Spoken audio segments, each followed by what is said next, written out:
नमस्कार, विदर्भ की बात वीकेबी न्यूज में आपका स्वागत है। और आज के खबरों के सफर पर चलने से पहले देखते हैं आज की हेडलाइंस।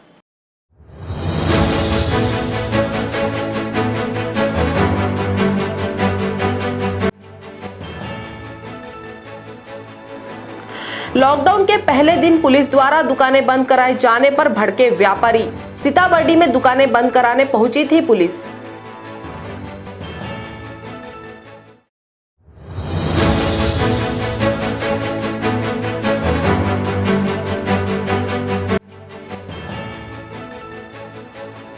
इतवारी के शहीद चौक पे भी व्यापारियों के बीच नजर आया आक्रोश। सरकार की नीति के खिलाफ जमकर की नारेबाजी।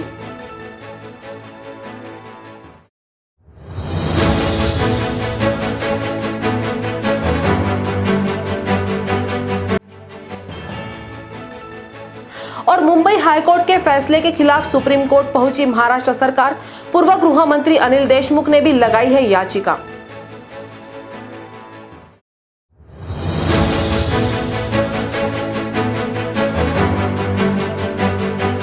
और अब खबरें विस्तार से।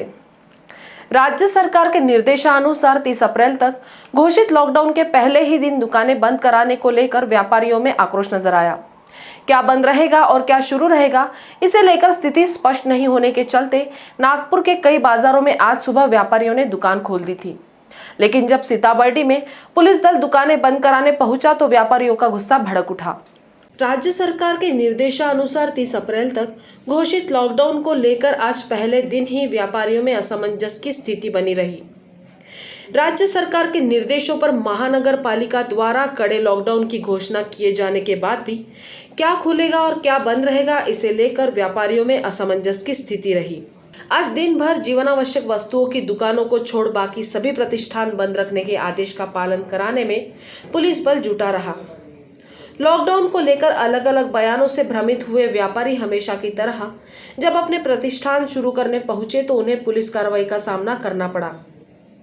सीताबर्डी मेन मार्केट में डीसीपी विनीता साहू के नेतृत्व में पुलिस बल द्वारा उद्घोषणा कर दुकानें खोलने पहुंचे व्यापारियों को रोका गया।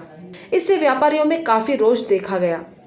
के बावजूद विभाग के अधिकारी लोगों ने आके हमारे ऐसा काटा, आँख में आंसू आ गया हमारे देख के। हमारे चोर लूट कर हम लोग फ्रस्ट्रेट हो गए मैडम कि हम हमारे बाल बच्चे ना स्कूलों के हम लोग फीस भर पाए, ना हम लोग हमारे यहाँ हमारी सारी हम लोग बैंकिंग में स्टॉक, मेरे पे 2.5 लाख रुपए का पीनल इंटरेस्ट लगाया, जबकि रिजर्व बैंक ने क्या बोला कि आप पीनल। लॉकडाउन को लेकर असमंजस की स्थिति के बीच इतवारी के शहीद चौक में भी व्यापारिक प्रतिष्ठान खोल दिए गए थे।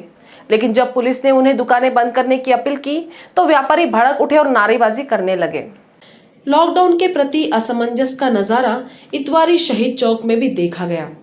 यहाँ भी बड़ी संख्या में थोक और खुदरा व्यापारी अपने प्रतिष्ठान खोलने पहुंचे थे, लेकिन पुलिस बल की मौजूदगी देखी तो वे भी चकित रह गए।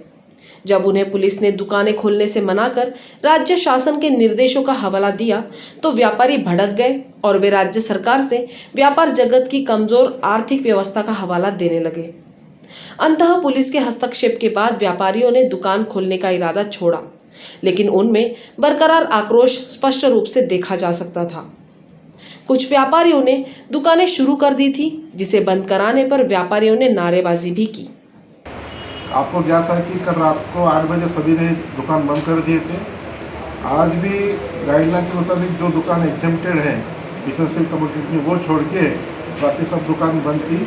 बीच में थोड़ा स्लाइटली कंफ्यूजन हुआ था शहीद चौक में व्यापारी वर्ग में, तो वो कंफ्यूजन भी हमने उनका दूर करके उनको अपील की कि शासन ने जो गाइडलाइन दी है, कोरोना जैसी बीमारी को अपने को अगर हराना है तो शासन की गाइडलाइन फॉलो करना चाहिए और लोगों को समझा दिए। लोगों ने गाइडलाइन के मुताबिक काम कर रहे हैं।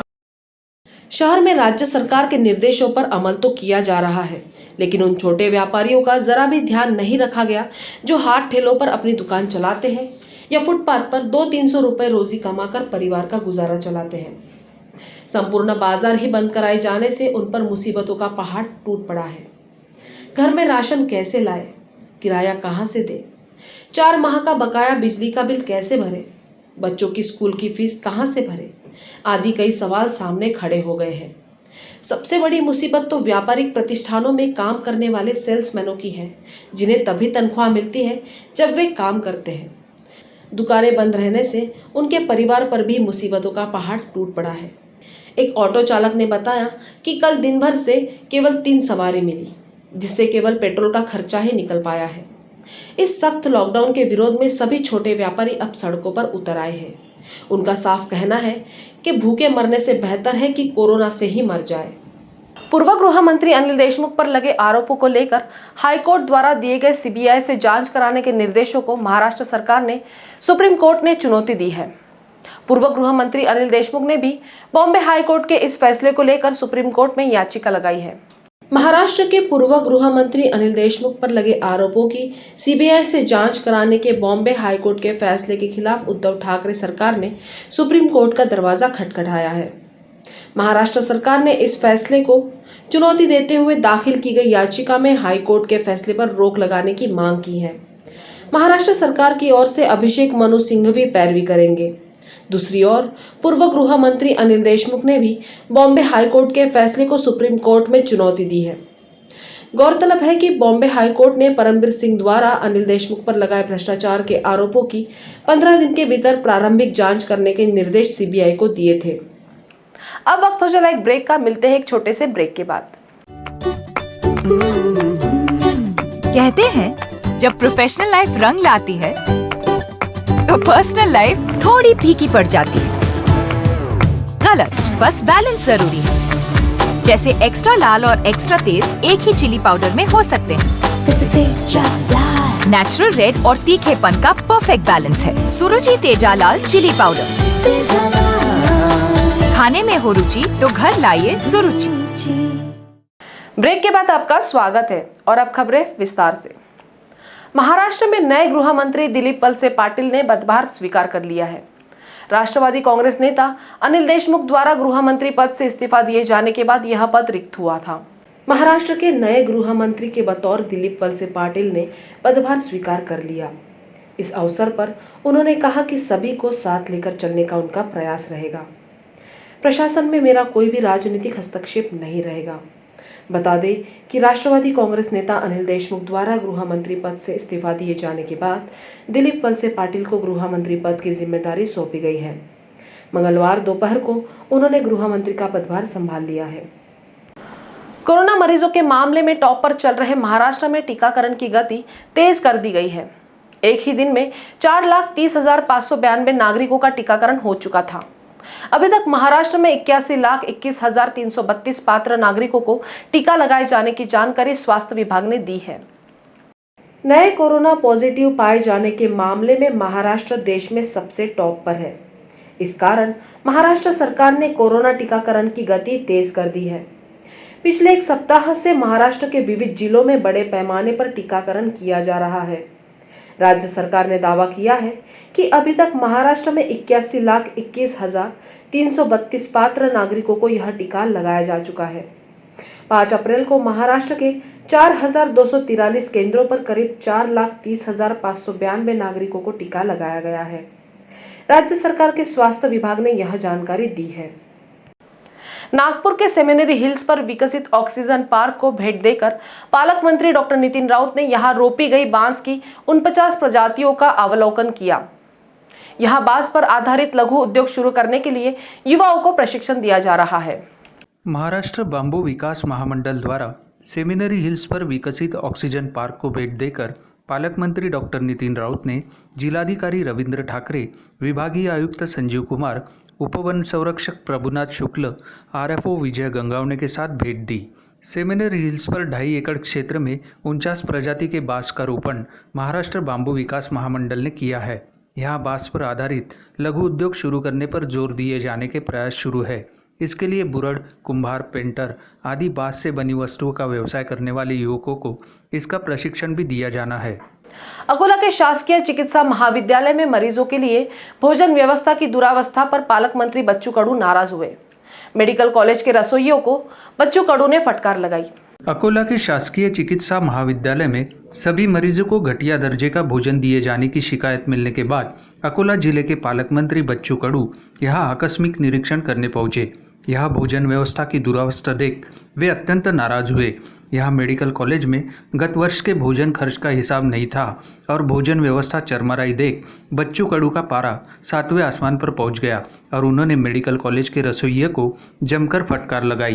का इथं पहिलेच औषधीसाठी पेशंट येतं, त्याला जेवण चांगलं भेटलं पाहिजे या माफक त्याच्या अपेक्षा असतं, पण हे सुद्धा यांना सुद्धा सोडत नाही अशी जी प्रवृत्ती आहे ती इथं आता दिसून पडली। वर्षभराचं स्टॉक रजिस्टर नाही।